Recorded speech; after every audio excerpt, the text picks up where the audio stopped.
교회 안에서 구원받은 사람끼리 부르는 호칭 중에 가장 아름답고 소중한 호칭이 뭐죠?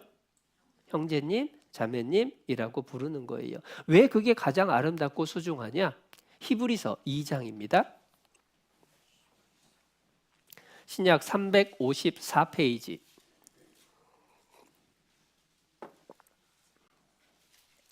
히브리서 2장 11절.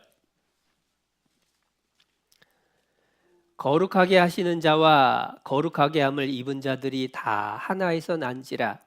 그러므로 형제라 부르시기를 부끄러워 아니하시고. 누가 형제라 부르시기를 부끄러워 아니하셨느냐? 예수님이 맏아들입니다.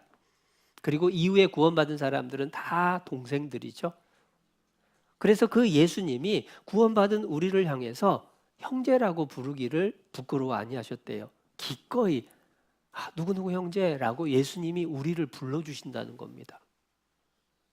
얼마나 그게 값진 호칭인지. 예수님의 피값으로 그 생명으로 불리워질 수 있는 호칭입니다. 가장 아름다운 호칭이고 가장 소중한 호칭이고 더군다나 구원받지 않은 사람에게는 쓸 수 없는 호칭이고 그렇기 때문에 형제님, 자매님이라고 부르는 게 가장 아름다운 호칭입니다. 근데 이제 교회 밖에서 뭐 예를 들어서 지하철이나 버스 타고 가는데 막 형제님, 자매님 또 너무 큰 소리로 하면 주변에서 좀 이상하게 볼 수도 있죠. 그럴 때는 조금 호칭을 이제 적절하게 달리 쓸 수도 있지만 항상 기억해야 될 건 가장 아름다운 호칭, 형제님, 자매님이라고 부르는 거다. 그렇다면 교회 안에서 뭐 직분에 대한 호칭은 어떻게 된 거냐? 사실 직분에 대한 호칭은 존중의 의미를 담는 것을 보여줍니다.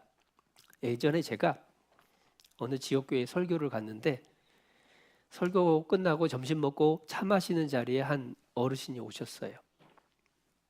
저한테 대뜸하시는 말이 우형제 잘 있지? 라고 하시는 거예요.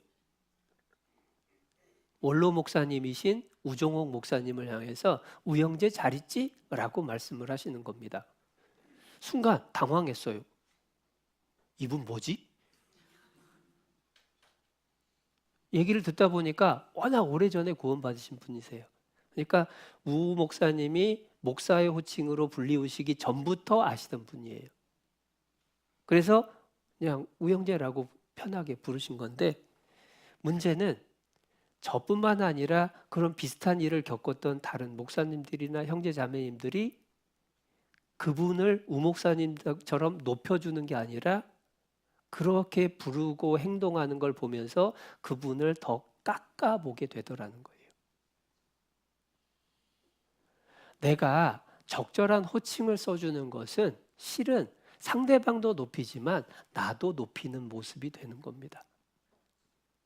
예절이라고 하는 게요, 상대방을 향한 태도이면서 실은 자신의 인격을 드러냅니다.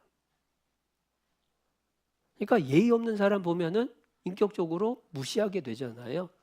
그러니까 예의가 없으면 자기가 무시당하는 겁니다. 조선시대에 고기 파는 푸주간에 백정 일을 하는 사람 중에 이 박상길이라는 사람이 있었대요. 책에 나온 얘기인데요. 한 양반이 찾아와 가지고 에이 상길아 고기 한 건 다오. 네 알겠습니다 하고 고기를 한 건 딱 썰어 드렸어요. 다른 양반이 그 뒤에 바로 이어서 들어오더니 어이 박서방 고기 한 것만 주시게 라고 얘기했대요. 아 예 알겠습니다 하고 고기를 한 건 딱 썰어 주는데 2배를 잘라주는 거예요. 먼저 온 양반이 이제 화가 날 거 아니에요. 아니 내 한 거는 이거밖에 안 되고 왜 저 양반은 많이 주냐고. 그랬더니 이 박상길이라는 백정이 대답을 해줘요. 아 예, 먼저 자른 것은 상길이가 자른 한 근이고 다음에 자른 건 박서방이 자른 한 근입니다. 내가 상대방을 높여주면 상대방도 나를 높여주게 돼요. 내가 상대방을 무시하면 상대방도 좋게 안 오죠. 그러니까 내가 상대방을 뭐라고 부르느냐가 예절의 중요한 기초가 되고 내가 어떤 대접을 받느냐하고도 연결이 된다는 겁니다. 그래서 언어 생활의 기본 중에 하나가 호칭이고 두 번째가 존댓말입니다. 어른에게 존댓말하는 건 당연한 거죠. 그런데 요즘은 어른한테도 존댓말 안 하는 경우들이 있어서 깜짝깜짝 놀래요. 친하다라고 해서 반말을 하면 당장은 편한 것 같지만 사실은 그 가운데에 문제가 틈타기가 쉬워요. 어떻게 할 수 있느냐? 여러분 존댓말 쓰면서 싸워보세요. 싸움이 잘 될까요? 안 될까요? 정치인들도 싸울 때는 존댓말 안 합니다. 이 싸움이라고 하는 게요, 반말을 하다 보면 금방 감정 표현이 격하게 나가기 쉬워요. 그런데 존댓말을 쓰게 되면은 그러면 감정 자체도 조절을 할 수밖에 없게 돼요. 특별히 어른을 존경할 줄 모르는 세상은 마지막 때의 징조라고 이야기할 수가 있습니다. 이사야 3장 5절 말씀, 백성이 서로 학대하며 각기 이웃을 잔해하며 아이가 노인에게 비천한 자가 존귀한 자에게 교만할 것이며. 이사야 3장은 멸망 직전에 남유다의 죄악된 모습을 쭉 설명해 준 내용입니다.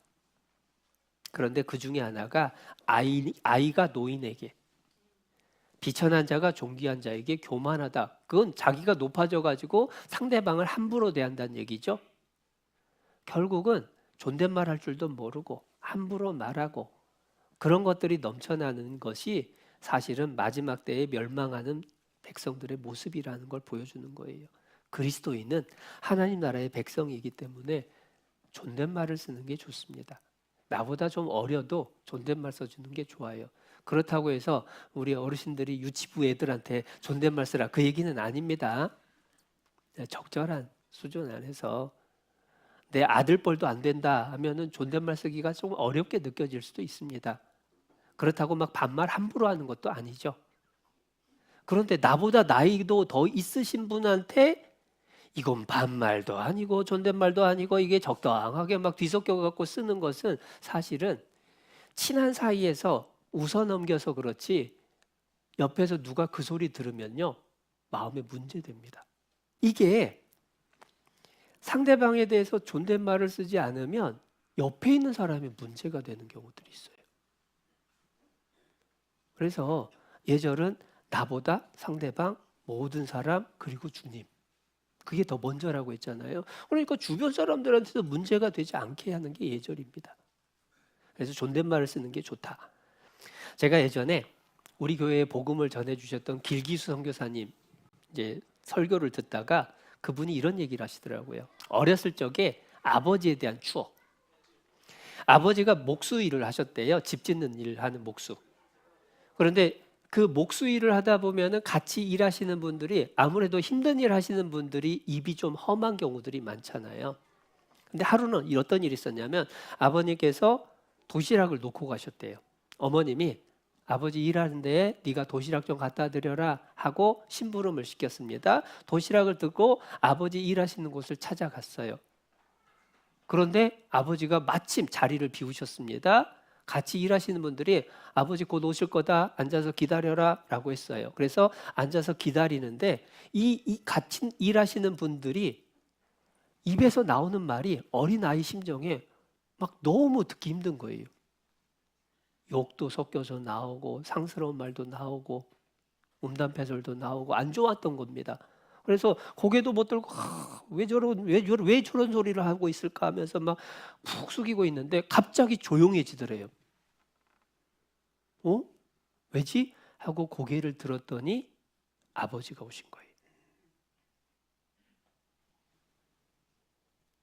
거기에서 이 선교사님이 뭘 배웠냐면 그리스도인의 향기를 생각을 했다라고 하시더라고요. 자기들끼리는 함부로 할 수 있지만 아버지가 왔을 때 스스로가 조심하는 모습이 나타나더라.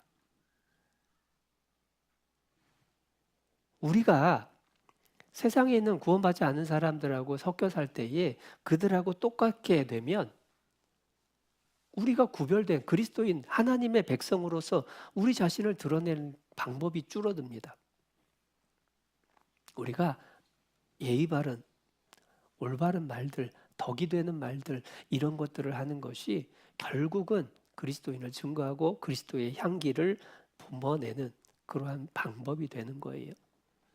선한 말은요, 기쁨이 되고 약이 됩니다. 말 한마디가 다른 영향을 준다라는 겁니다.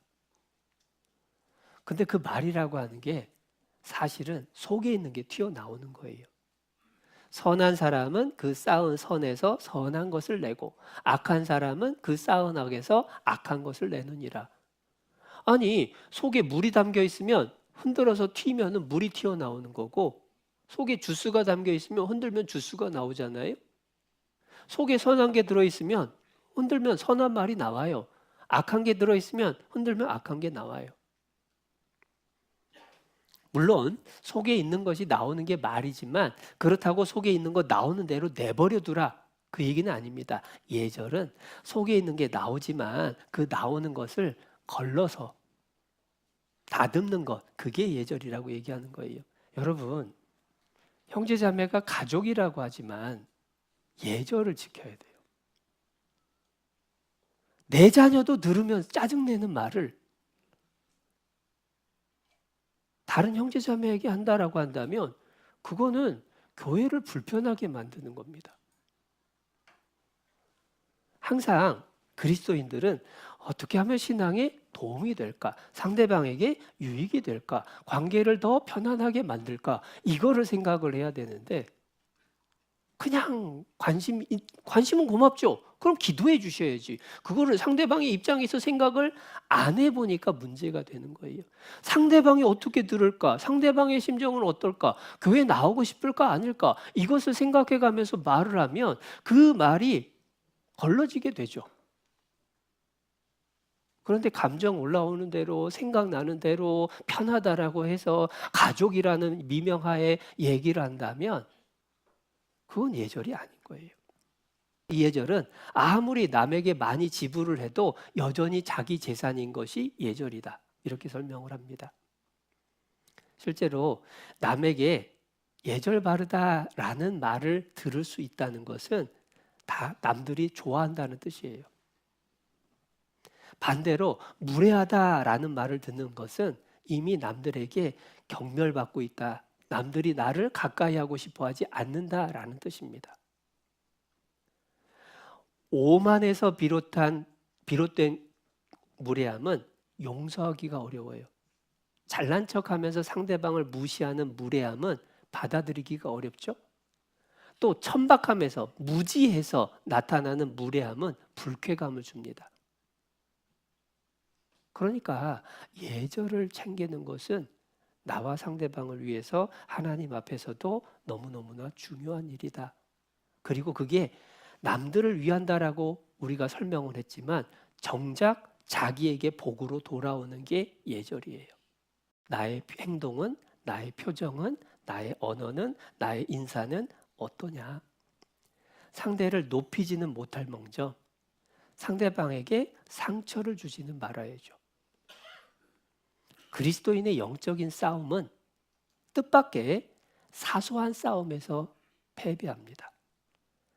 이스라엘 백성들이 여리고라는 엄청나게 크고 튼튼한 성을 쳐들어갔을 때는 피 한 방울 안 흘리고 승리했어요. 그런데 옆에 있던 작은 아이성을 쳐들어갔을 때는 졌어요. 사람들이 죽었습니다. 우리가 교회에서 봉사하고 다른 사람을 전도해서 모시고 오고 많은 일들을 하는 것 같은데, 보이는 큰 일들을 하는 것 같으면서 작아 보이는 말 한마디, 행동 하나, 표정 하나, 그걸 가지고 형제자매를 실족해 하기도 하고 새로 나온 분을 떨어지게 만들기도 해요. 우리가 작은 것부터 단단히 해야 됩니다. 예절이라고 하는 건 사람의 기본적인 도리라고 했잖아요. 하물며 그리스도인의 기본적인 도리를 우리가 생각하고 지킬 수 있어야 됩니다. 더더군다나 사도 바울이 여기서 너희가 주 안에서 책임을 맡은 성도들의 합당한 예절 이렇게 말씀 안 하셨다는 거예요. 구원받은 지 몇십 년 된 성도들의 합당한 예절 이렇게 말씀 안 한 겁니다. 성도들의 합당한 예절 그 얘기는 이 예절이 몇몇 사람에게 필요한 게 아니라 모든 성도들에게 필요하다라는 거죠. 그래서 우리가 나는 과연 얼만큼 예절 지키면서 예의 바른 모습으로 교회 안에서 가정에서 밖에 나가서 살아가고 있는가? 그 예절의 기본이 되는 원리 우리의 마음가짐. 첫 번째로 죽게 하듯 하라. 그 다음에 나보다 주님을 첫 번째로, 다른 사람을 두 번째로, 그리고 세 번째 내가 대접받고자 하는 대로 대접하라. 원리를 생각하고 우리의 말, 행동, 우리의 습관 한번 정리해보고 조금 더 다듬을 수 있는 그런 기회가 됐으면 좋겠습니다.